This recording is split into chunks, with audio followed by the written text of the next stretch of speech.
Okay, I am feeling pretty passionate about today's show, so we're going to jump right into it. Hey everyone, I am Daddy Sam, and this is a Touch of Gay podcast, episode 58, for the 10th of May, 2026. And today we have a pretty singular topic, and that is the Toolshed incident in Palm Springs, California, just last week.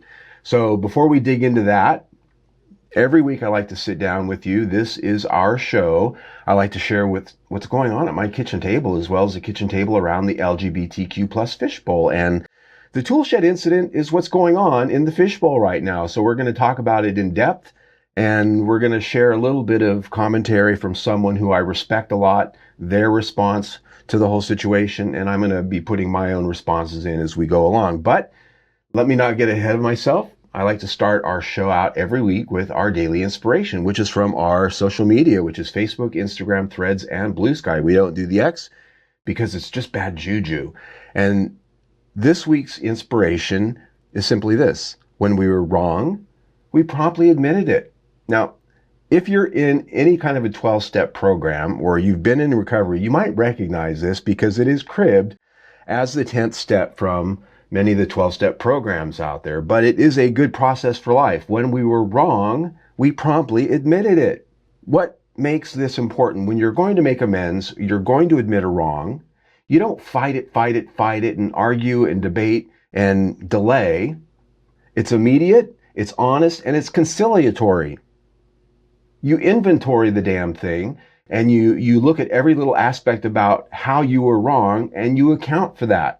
You don't equivocate, you don't explain away, you don't delay. The longer you delay admitting you were wrong, especially if you've harmed someone, if you've made a big mistake, the longer you wait, the more resentment, discontent, and irritability you create in the people that are involved.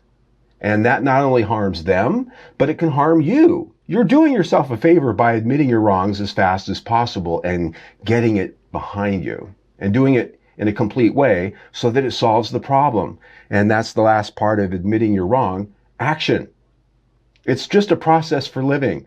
You can look at it as a 12-step program piece. It's a process for creating a better community around you and fixing what you did wrong, admitting your mistakes. In many cases, people don't really truly believe they made a mistake. And that's part of the problem with this easy to understand when we were wrong, promptly admitted it thing, is a lot of people out there will do a lot of wrong left and right all the time. And either they don't believe they're doing wrong, they're not aware they're doing wrong, or they don't care. So that is today's daily inspiration. If you're wrong about something, if you've wronged someone, the quicker you admit it, the more detailed a way you admit it, and the more accountability you take, the better off everyone's going to be down the road. And that gets us to our topic of today's podcast. We're skipping our normal format, and we're talking about the Toolshed incident. And the Toolshed is a leather bar down in Palm Springs, California, downtown. It's been there since 1993. It is a landmark. I've been to it. Almost anybody who's ever been to Palm Springs and hung out with the leather crowd or the bar crowd has been to the Toolshed. It's been around for a long time.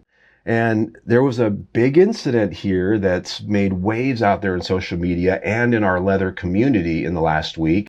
And I'm going to go through an outline that I put together here to make sure that I'm reporting it as factually correct as possible.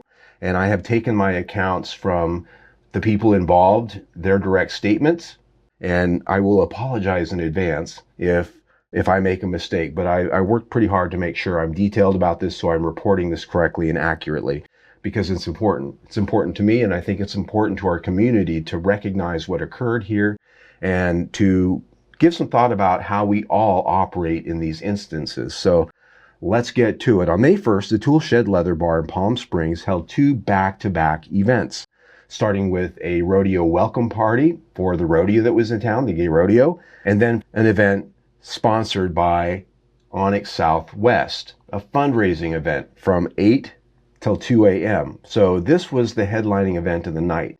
The rodeo welcome party for 2 hours. Contestants were to show up and get welcomed. They had the people from the rodeo there. And then starting at 8, ONYX was to step in and do their event, a fundraising event, no less. Now, ONYX Southwest is a leather organization dedicated to people of color, This event was intended to be a community building outreach opportunity for the group, which is based out of LA, but they have been expanding further out into the Southwest, including Palm Springs, Cathedral City, including Las Vegas, and including here in Phoenix. This event was going to be a big opportunity for the group and had been planned with the Toolshed for months. Now, before I go any further, I have to do some full disclosure here.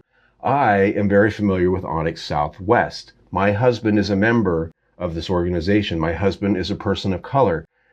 The handful of people that I consider my closest chosen family in my world, in my fishbowl, are also members of ONYX. So I have an attachment to this organization. I have an understanding of the organization, and because I live in this world, I tend to have a little bit more of an understanding of what people of color strive for in terms of outreach and what they're looking for from the rest of the world when they go out and do events like this, and why they have organizations dedicated to people of color in the first place. I get it. I might be white. I might look like a redneck, but I truly get it. I feel it. I feel it. So if you want to take that as bias going forward as we go through this story, go for it. The ONYX Southwest event was to headline DJ Honey Davenport, Mr. Palm Springs Leather of the Palm Springs Leather Order of the Desert. Their home bar is the Toolshed. So when we talk about this, think about the fact that we've got Mr. Palm Springs Leather, DJ Honey Davenport. They are a member of this leather organization whose home bar is the Toolshed. So just put that on a little post-it note for a second as we talk about what occurred here. They have a long pedigree, Honey Davenport, in the entertainment industry. They have been on Drag Race. They have done theater and performances all around the country. They are a creator out there on the internet. They have a pedigree. They have a resume. They didn't just show up someplace and said, hey, I now wear a sash. They are getting ready to go to IML in a couple weeks and compete for International Mr. Leather. And I think they have a pretty good chance of doing very well there. I think they're a standout in the crowd. So this is a person of high caliber. This is not just somebody that was a DJ that got hired. In the week leading up to the event, the Toolshed allegedly renegotiated on a number of agreed upon terms, including the amount they would pay ONYX from $1,000 down to $750 because it's reported the bar owner said, honey is too expensive. Now, Honey Davenport, in their own response video, shared that what their rate is, and that is the rate they charge all bars, and some bars pay them more. So they did not believe that their rate was indignantly more than a standard DJ. But that said, on the day of the event, the Toolshed owner contacted Honey Davenport and told them to play country music for the first 2 hours of their set starting at 8 p.m. during the ONYX Southwest event. Now think about this for a second. This is an event dedicated and organized and promoted by an organization for people of color. And you're asking them to play country music at their event. Now this of course started a chain of conversation between Honey Davenport and ONYX leaders, then ONYX leaders and the Toolshed, explaining that country music just isn't a part of what they do in their events. Duh! And to paraphrase Honey Davenport, there are a few intersections between country music and the house vibe for POC events, POC meaning people of color. Honey and ONYX did come up with an agreement at the last minute to appease the Toolshed by agreeing to mix in country music during the first 2 hours, though they felt it was not going to be a good idea. When Honey Davenport showed up, they found out that a DJ that was hired for the rodeo event was also asked to stay for the rest of the night, just in case. Just in case what? I mean, just in case what? Now, that immediately set a tone for the situation that the Toolshed owner had doubts or lack of trust in Honey Davenport to fulfill what he wanted to have done, which was to have country music played at a people of color event. Now, when I heard just in case, I'm a white guy, I look like a redneck, but what I heard was just in case that boy don't follow orders. That's what I heard. Now, that may not be what was intended, but I bet a cheap 6-pack of beer cans that Honey Davenport probably heard and felt something very similar to that. Just in case that boy don't do what he's told. That set the mood, not to mention the fact that the bar complained that Honey was too expensive. The bar downgraded what they were going to pay ONYX for the event because honey was too expensive. Yet they had no problem paying a white DJ to hang around and be there just in case. The boy don't do what he's told. As Honey Davenport started their set with a country music tune, and then second, a house music tune, blending country music in, the owner of the Toolshed came up immediately and, as Honey described, sternly told them that country music needed to be played.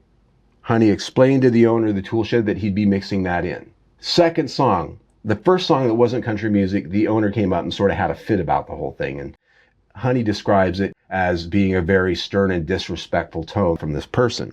Shortly into the set, Davenport reported a patron who was part of the rodeo crowd came up and asked if they were going to play country music or not, ultimately telling him, "Read the room. If you're in a room full of white people, maybe you should play white music. If you're in a room full of white people, maybe you should play white music. Never mind, we are at a people of color event." At this point, Honey Davenport made a decision to leave the event, as he did not feel honored or appreciated in the moment by the owner of the bar or its patrons. At an event and a space that's supposed to be about bringing people of color together with the community as an outreach and positive experience for the group. The whole event from 8 till 2, not equal time to the rodeo, but that was the headlining event. This whole event was designed as an opportunity for ONYX to put themselves out there to the community and build bridges. And this is how they were treated. Before they left, the professional that they are, Honey Davenport did transition over to the other DJ who was on hand, just in case, and the men of ONYX continued to try to get through their event. ONYX Southwest posted its own lengthy statement on their social media explaining their own account of the bad faith actions of the Toolshed owner leading up to the event, their parallel accounting of how Honey was treated, their steadfast support for Davenport's actions, and their disappointment in how the Toolshed treated the organization and all involved. Honey Davenport also posted their own video statement on social media the following day, which offered their detailed accounting of the night's events, which parallels perfectly with that of ONYX. So there was no distance between ONYX and Honey Davenport in how they experienced that event that night. There was no water or daylight between those two accounts. For almost a week, the Toolshed was silent as this news spread across social media, podcasts like But Honestly, even they talked about it, and others. They refused to discuss the matter meaningfully with the parties involved for nearly a week. Honey Davenport tried endlessly to get a conversation with the owner of the Toolshed, who told them not until Thursday, about a week after the event. They wouldn't even have a conversation about it. We talked about that at the beginning of the episode, didn't we? On Thursday, May 7th, the Toolshed finally released a statement on social media which is closed to comments except only to those who applaud them. That's pretty clear because there's only one comment in which this discussion on social media has had hundreds of comments on the responses from the other parties. There is a crowd swell of people out there who care about this and who have discussed this in other forums on other people's accounts. Yet the Toolshed shuts that off. The statement itself reads in vague generalities, carefully crafted terms that equivocate the matter to something of an accounting error. It was just a boo-boo. Oops. We're going to look at it, we're going to think about it, and we're going to try harder next time is sort of what I'm paraphrasing what that statement says. You can find it on the Toolshed social media and read it by yourself. But basically, it's an impersonal and detached boilerplate lawyer speak document that really honestly appears that they just had ChatGPT write the thing up for them. It's that general, it's that detached, it's that impersonal. In this whole thing, we have a series of mistakes by the Toolshed owner that started with putting a rodeo event back to back with a people of color event. Dumb idea. Any idiot knows that these two social circles don't necessarily fit together, especially when it comes to the music that's played at those. And let's be honest, where Palm Springs and Cathedral City are, that whole area down there is one of the reddest counties in California. I grew up in a red county of California, up in Northern California. I know what it is when people think you're from California, you're progressive and you're open-minded and you're fair-minded and you care about people, but there are a lot of deep red places in California. And believe it or not, even though Palm Springs, the city, is a little bit of a blue bubble, the entire surrounding area is pretty deep red. And there are a lot of rich white men that live in Palm Springs and Cathedral City area, that whole valley. That sort of defines what that place is about. And I'm not bad-mouthing Palm Springs and Cathedral City. I'm sort of describing a photo you might see from any Toolshed bar crowd. That's the truth.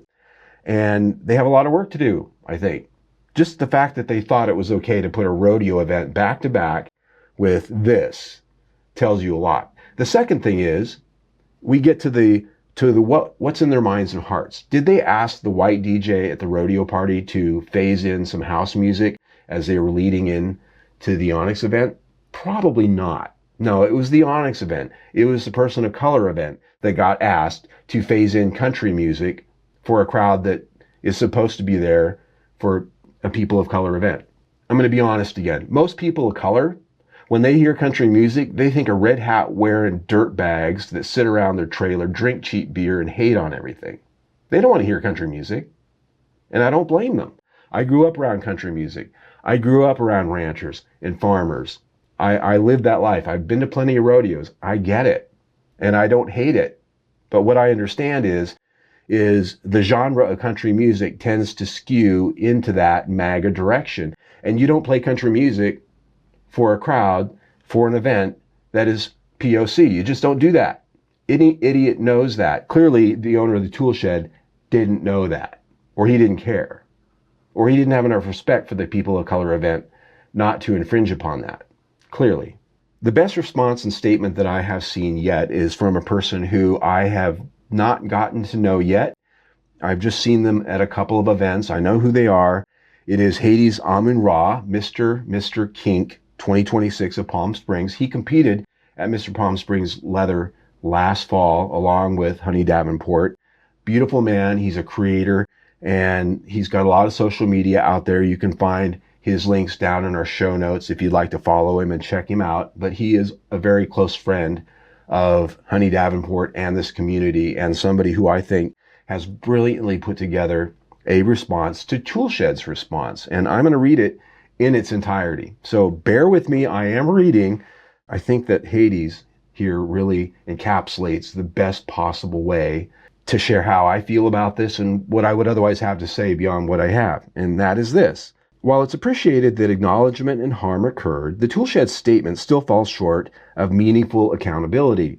It frames the issue primarily as a matter of communication and coordination, while failing to directly name and address the racism, the misogyny, the transphobia that the patrons, performers, and the community members experienced and witnessed. When harm disproportionately impacts Black people, femmes, trans people, and queer people of color, it's important to explicitly recognize that reality rather than speak around it in generalized language about respect and diversity. Avoiding direct language minimizes the experiences of those affected and makes it difficult for community members to trust that the full scope of the issue is being understood. He gets it. He gets it. Additionally, this statement does not outline concrete accountability or actionable next steps beyond future written agreements and internal discussions. Communities deserve more than promises to learn and do better. We are looking for clear public commitments such as, and he has a little bullet point list here, which is exactly what I would say. First, what specific anti-discrimination policies will be implemented or strengthened? Second, what staff training or cultural competency measures will take place? Third, how will incidents involving racism, misogyny, transphobia, or discriminatory treatment be documented and addressed moving forward? Fourth, what systems will be put in place to ensure that performers and patrons feel protected and supported in real time? 5, how will impacted community members be included in these conversations and solutions? It's also difficult to reconcile the claim that the community is being heard and that feedback is being welcomed when comments on the post have been disabled. And I did mention that earlier on. They disable comments on their Facebook posts. So you can't give them feedback on their response. You just can't. Closing off public dialogue prevents transparent community conversation, accountability, particularly for those directly impacted who may not feel safe or empowered enough to reach out privately. If the goal is truly to listen, there must also be space for the community to speak openly and be acknowledged publicly. Accountability requires specificity. We talked about that at the beginning of our show. Transparency and action, not only reflection. Our community deserves spaces that don't simply celebrate diversity as branding, but actively protect and affirm the people who make diversity possible. And that is Haiti's Amun-Ra, that entire bit that I have just read. I agree. I couldn't have said it better myself, and I won't add a whole lot more to this. This is an event that happened in our community. And if you're white out there and you're thinking, what's the big deal? So what? He was asked to pay country music and he wouldn't do it, so he left. Maybe he should have stuck around and earned his money. If you're one of those people that just don't get what the problem is here, you are one of the people who are the problem. You are. And I say that as a person who, I'm speaking from my own personal experience. I was once a very conservative guy. I lived in a very red part of town, very red part of the country, and I had very red state views, if I'm honest. I used to be I just wasn't a very nice person relative to my outlook upon other people that didn't look like me, didn't sound like me, didn't believe like me, didn't live like me. If you weren't just like me, you was just wrong. And I share that because I was wrong. And one of the most beautiful things that happened in my life was I got to know and come to love a number of people of color in my life. They opened my eyes. They showed me what they see. They shared with me about what they feel. When you get that opportunity to finally get why it is people of color are working so hard just for equality, right? Just for a little bit of respect, and not be treated like the guy who was asked to play 2 hours of country music into his set, but the other guy wasn't asked to play 2 hours of house music into his set. See the inequity there? And that's built-in racism. That's built-in racism, whether you like it or not. And again, if you're watching me on YouTube, you can see I am in my full cowboy getup to illustrate a point. It's because you can be a white, redneck-looking guy and still have empathy. And just because I have empathy for people of color and their plight, trans people, other people of our rainbow who aren't the exact same shade of color that I am, doesn't mean that I hate myself or hate white people. Conservatives love to throw that back. They love to say, well, you just hate white people. You just hate your own kind. No, I don't. The reality is, for you to have empathy for other people, you have to love yourself first. You cannot possibly genuinely have empathy for another person if you don't first have love and empathy for yourself. I am not ashamed of being white. I am not ashamed from coming from a red state or a red county or a red background. I am proud of the fact that I have matured and learned and adopted a viewpoint and an outlook upon my life and the people around me that is one of shared love. And that is something I think our entire community needs to do, because I have sat at leather bars after a few beers with the guy next to me, and when people loosen up, they start talking, right? Especially at the more blue-collar bars like the Toolshed, or here in Phoenix, we have the Anvil, the Rock, we have Bunkhouse down the street, where these bars aren't quite the effete, pretty, color-matched, floors clean, palm trees in the corner kind of pretty bars where everyone makes sure they're on their good behavior. These are the places where drunk white men say what's on their minds. And I have heard things like, well, I don't go to that bar over there because there's too many Mexicans there. Or they'll say, didn't they get themselves their black president? Why can't they just be happy now? And these are things I've heard at a gay bar. So if you believe that racism doesn't exist in our community, you're in denial.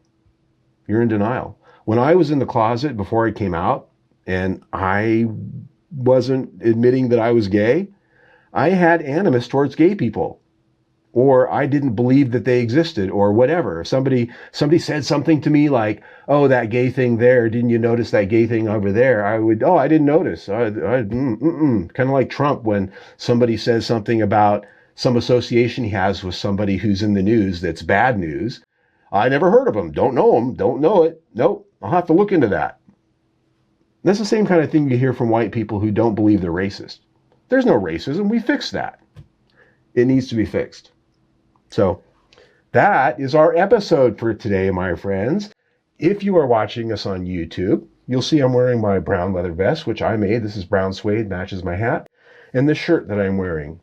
This shirt has the stickmen like you'd find on a lot of road signs. And it's from a company called gruntstar.com. I might know a little bit about them. They sponsor a lot of the wear that I have from time to time. It's homosexually based contented artwork that you're going to find on t-shirts. And this one's called Brotherly Love. This shirt comes in a number of different variations, brown and white, white and white, black and white.